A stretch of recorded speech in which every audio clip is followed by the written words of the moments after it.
ជំរាបសួរបងប្អូនទាំងអស់គ្នាកុំភ្លេចជួយចុច Subscribe Channel របស់ខ្ញុំម្នាក់មួយផងដើម្បីជាកម្លាំងចិត្តដល់ Admin ធ្វើវីដេអូសម្រាយរឿងឲ្យអ្នកទាំងអស់គ្នាបន្តទៀតតោះកុំឲ្យខាតពេលវេលាយូរយើងបន្តទៅសាច់រឿងយើងបន្តទៀតសាច់រឿងបានកាត់មកដល់ពាក់កណ្ដាលអាត្រិតវិញពិធីករបានចាប់ផ្ដើមប្រកាសពីការប្រកួតដ៏រំភើបដែលគ្រប់គ្នាទន្ទឹងរង់ចាំគឺជាការប្រកួតរវាងផ្កាយរះពីរដួងរបស់ត្រកូល Gu គឺបងស្រី Gu Yan So រហស្សនាមដាវអណ្ដាតភ្លើង Yono ត្រូវបានណែនាំខ្លួនមកកាន់សង្វៀនទាំងមានមោទនភាពរីឯ Gu Yang Chun វិញត្រូវបានណែនាំខ្លួនឲ្យមកប្រកួតជាមួយបងស្រីគេដែរ Gu Yang Chun ឈរឆ្ងល់កងចិត្តថាតើខ្ញុំមកធ្វើអីនៅទីនេះហើយហេតុអ្វីត្រូវមកប្រកួតជាមួយបងស្រីដ៏កំណាចរបស់ខ្លួនឯងអញ្ចឹងសាច់រឿងបានត្រឡប់ទៅរកលទ្ធផលនៃការវាយឆ្មាក់របស់ Wu Yin មែននេះ Wu Yin ត្រូវបានលោកព្រឹទ្ធាចារ្យ Li ម៉ាត់មួយកណ្ដាប់ដៃពេញផ្ទៃមុខរហូតបើងខ្ទាតទៅមុខនឹងដី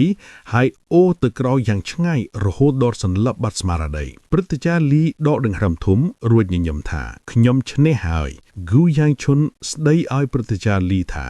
លោកគ្រាន់តែត្រីគិតតែមិនក៏វាយជាឲ្យសន្លប់អញ្ចឹងព្រឹទ្ធាចារ្យ Li តបវិញទាំងសើថានេះជាការប្រកួតដែលយល់ព្រមទាំងសងខាងតែហើយគាត់ក៏បានបន្ថយកម្លាំងដៃដែរមិនយូរទេវានឹងដឹងខ្លួនវិញហើយព្រឹទ្ធាចារ្យ Li ថែមទាំងនិយាយលេងសើចដាក់ Gu Yang Chun ថាបើខាងត្រកូលផាងមកសួររកបញ្ហាលោកនឹងទម្លាក់កំហុសមកលើ Gu Yang Chun ដែរគឺមិនស្លាប់តែម្នាក់ឯងឡើយ Gu Yang Chun ប្រញាប់ប្រាប់ផាងអាហេថាខ្លួនមិនបានពាក់ព័ន្ធនឹងរឿងនេះទេគឺតែកញ្ចាក់នេះជាអ្នកធ្វើម្នាក់ឯងអាហេតបវិញថានាងមិនប្រកាន់ឡើយហើយថែមទាំងធូរចិត្តដែលឃើញបងប្រុសនាងដេកសន្លប់នៅទីនោះព្រោះបើមិនអញ្ចឹងទេបងប្រុសប្រកាសជាទៅបង្កបញ្ហាផ្សេងទៀតមិនខានព្រឹទ្ធាចារ្យ Li សើចរួចនិយាយថាគាត់វី Wu Yin មិញនេះក៏ព្រោះតែគាត់មានអារម្មណ៍ថាអបសុកពេកតែប៉ុណ្ណោះ Gu Yang Chun លួចរអ៊ឺក្នុងចិត្តថាតើមនុស្សរត់លោកតា Li អាចខ្លាយជាព្រឹទ្ធាចារ្យបានយ៉ាងម៉េចបើចរិតដូចក្មេងបែបនេះច្បាស់ជាត្រកូលដុនដាបដែលសារគាត់មិនខានស្រាប់តែសូអាទាញអាវ Gu Yang Chun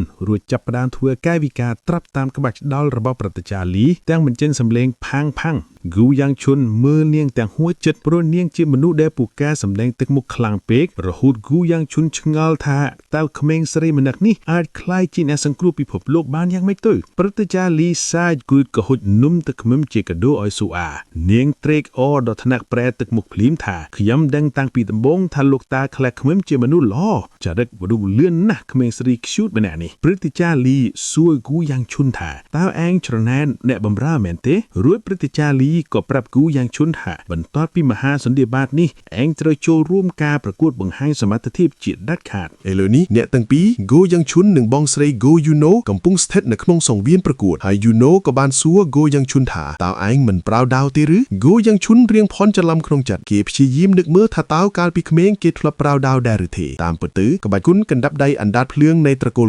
Go Flame Fist Arts អាចប្រើប្រាស់បានជាមួយនឹងអាវុធច្រើនប្រភេទជាពិសេសគឺមានប្រសិទ្ធភាពខ្លាំងបំផុតជាមួយដាវឬកណ្ដាប់ដៃប៉ុន្តែចុងក្រោយ Go Yang Chun យល់ថាការប្រើកណ្ដាប់ដៃគឺស័ក្តិសមនឹងគេបំផុតទើបគេឈប់ប្រើដាវ Go Yang Chun ក៏បារម្ភក្នុងចិត្តដែរថាបើគេមិនប្រើអាវុធបែបនេះតើវានឹងមើលទៅចម្លែកដែរឬទេ Yuno និយាយថានាងមិនខ្វល់ថាឯងប្រើអាវុធឬអត់នោះទេ Gu Yang Chun តបវិញថាចរិតនាងនៅតែអាក្រក់ដូចដើមមើលចុះ Yuno ញញឹមយ៉ាងស្រស់បែបតួចិត្តអាក្រក់រួចប្រាប់ថានាងពិតជាសប្បាយចិត្តខ្លាំងណាស់ដែលមានឱកាសបែបនេះ Gu Yang Chun ឆ្ងល់ថាឱកាសអី Yuno ចង្អុលមុខគេទាំងថ្ពាល់ឡើងក្រហមដោយក្តីរំភើបរួចនិយាយថាវាជាឱកាសស្របច្បាប់ក្នុងការវាយប្អូនប្រុសរបស់ខ្លួនឯងហើយអ្វីដែលកាន់តែអស្ចារ្យនោះគឺបានវាយនៅចំពោះមុខមនុស្សម្នាយ៉ាងច្រើនកកបែបនេះទៀត Gu Yang Chun មានអារម្មណ៍ធុញថប់ជាខ្លាំងគេឆ្ងល់ថាតើព្រឹទ្ធាចារ្យ Li ចង់ធ្វើបែបនេះក្នុងគោលបំណងអីសិតរឿងរំលឹកទៅការសន្ទនារវាង Gu Yang Chun និងលោកព្រឹទ្ធាចារ្យ Li Gu Yang Chun សួរកថាចារ្យ Li ថាហេតុអ្វីបានជាគេត្រូវចូលរួមការប្រកួតនេះជាពិសេសគឺត្រូវតតាំងនឹងបងស្រីខ្លួនឯងទៀតព្រឹទ្ធាចារ្យ Li ប្រាប់ឲ្យគេឲ្យស្ងប់ចិត្តគាត់មិនចង់ឲ្យភ្ញៀវត្រឡប់ទៅផ្ទះវិញទាំងអារម្មណ៍ថាត្រកូល Gu គឺមានអ្វីជក់ចិត្តមើលនោះទេ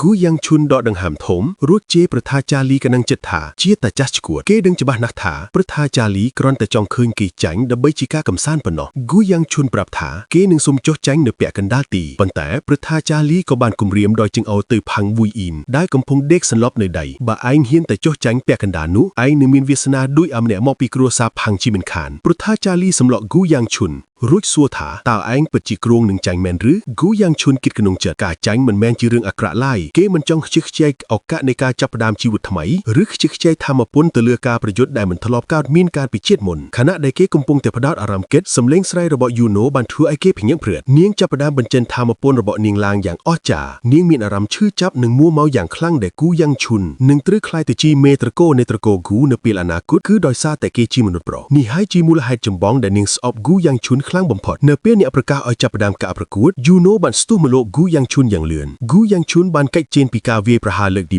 1ប៉ុន្តែនាងបានបន្តវាយសម្ដៅមកក្បាលគីភ្លាមគូយ៉ាងឈុនអោនកិច្ចរួចក៏ផ្អៀងខ្លួនកិច្ចពីការវាយប្រហារបន្តទៀតយ៉ាងរហ័ស គូយ៉ានស៊ូឆ្ងល់ខ្លាំងណាស់ថាហេតុអ្វីបានជាប្អូនប្រុសរបស់នាងមានកម្រិតត្រឹមតែផ្កាយ2ដំណាក់កាលដំបូងប៉ុណ្ណោះតែអាចគិតផុតពីក្បាច់របស់នាងដែលមានកម្រិតផ្កាយ3ដំណាក់កាលកំពូលបានតាមពិតទៅគូយ៉ានឈុនកំពុងអានចិត្តរបស់នាងហើយគេអាចគិតផុតពីការវាយប្រហាររបស់បងស្រីបានក៏ព្រោះតែខ្លួនធ្វើចលនាមុននាងត្រឹមតែកន្លះជំហានប៉ុណ្ណោះទោះបីជាយ៉ាងនេះក្តីរាងកាយរបស់គូយ៉ានឈុនចាប់ផ្ដើមនឹងហក់ខ្លាំងនិងអស់កម្លាំងយ៉ាងលឿនវាបង្ហាញថារាងកាយបច្ចុប្បន្នរបស់ខ្លួននៅខ្វះការវឹកហាត់ខ្លាំងណាស់គូយ៉ានស៊ូស្រែកដាស់គូយ៉ាងឈុនថាឯងចេះតែកិច្ចតែប៉ុណ្្នឹងមែនទេរួចនាងក៏ស្ទុះមកគៀរហូតចាប់អាវអុយរបស់គូយ៉ានឈុនជាប់នាងបំរុងនឹងវាយសម្រុកម្ដងទៀតប៉ុន្តែគូយ៉ានឈុនបានដកអាវធំចេញដើម្បីគេចផុតពីមុខដាវដែលកាប់មកចំកន្លែងដែលខ្លួនកំពុងឈរមុននេះគូយ៉ានឈុនប្រាប់នាងថាបើបងវាយមកទាំងមានបំណងសម្លាប់ច្បាស់បែបនេះវាកាន់តែងាយស្រួលសម្រាប់ខ្ញុំក្នុងការកិច្ចទៅវិញទេ